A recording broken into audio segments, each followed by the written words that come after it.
इंद्रायणीच्या प्रदूषणासंदर्भात पुढची महत्त्वाची बातमी। मुख्यमंत्री एकनाथ शिंदे यांच्या पाहणीनंतर देखील इंद्रायणी नदी प्रदूषितच असल्याचं वास्तव आता समोर आलंय।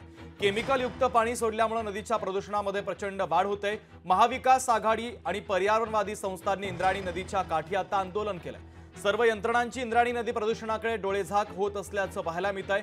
आळंदीमध्ये येणाऱ्या वारकऱ्यांच्या जीवाशी खेळ सुरू असल्याचा हा सगळा धक्कादायक प्रकार आहे। इंद्रायणी नदी प्रदूषणासंदर्भात गंभीर विचार करण्याची गरज असल्याचं देखील आता मत व्यक्त केलं जात आहे।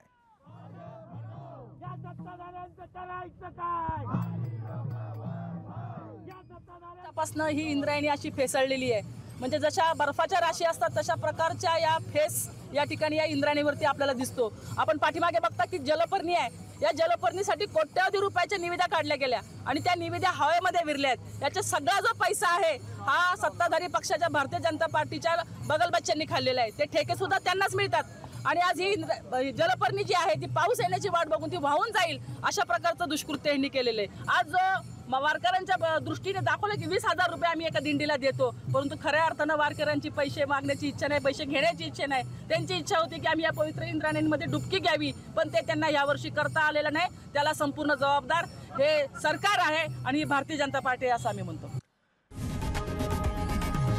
लोकशाही मराठी ऐका, पहा, जागरूक रहा।